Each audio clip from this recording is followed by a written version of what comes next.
विक्रांत, मैं रोक रही हूँ आपको। कैलाश विजयवर्गीय साहब, तो एक सीधे तौर पर ममता बनर्जी तो कहती रही कि किसी भी प्रकार की जांच की जरूरत नहीं है, लेकिन कोर्ट ने कह दिया कि सीबीआई जांच होनी चाहिए। सीबीआई जांच नहीं कहा, सिर्फ इसके साथ ये भी कहा है कि कोर्ट की मॉनिटरिंग में होगी।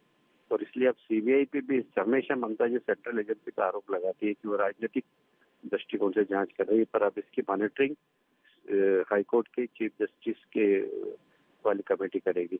इसलिए सीबीआई की जांच भी निष्पक्ष हो, ये कोर्ट के आदेश है।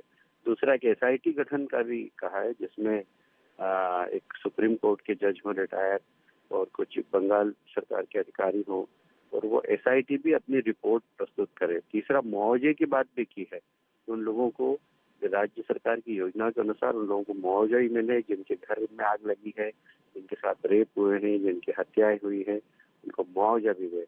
राज्य सरकार भी दे, और केंद्र सरकार के दायरे में भी कोई मुआवजा आता है तो केंद्र सरकार भी इनको मुआवजा दे। और इसलिए पीड़ितों को एक बहुत बड़ी राहत प्रदान की है। इससे रूल ऑफ लॉ पश्चिम बंगाल में कायम होगा, डेमोक्रेसी मजबूत होगी, और यह निर्णय निश्चित रूप से बहुत ही डेमोक्रेसी को मजबूत करने वाला निर्णय है। लेकिन कैलाश विजयवर्गीय साहब, यहाँ पर अब जो खबरें आ रही हैं अभी ये कि बंगाल सरकार इसको लेकर सुप्रीम कोर्ट का दरवाजा खटखटा सकती है, उसको लेकर क्या कहेंगे?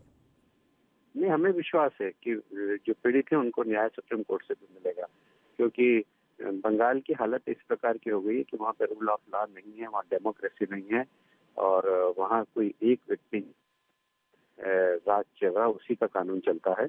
और ये बहुत दुर्भाग्यपूर्ण है कि दुनिया के सबसे बड़े प्रजातंत्र के अंदर एक ऐसा राज्य भी है जहाँ रूल ऑफ लॉ नहीं है, जहाँ डेमोक्रेसी नहीं है, जहाँ विपक्ष को कुचला जा रहा है। मैं समझता हूँ कि इस निर्णय ने डेमोक्रेसी को मजबूत बनाने का काम किया है। साथ ही साथ यहाँ ये भी कहा गया कि अगर किसी भी प्रकार का सहयोग नहीं मिलता है तो कोर्ट इसे गंभीरता से लेगी।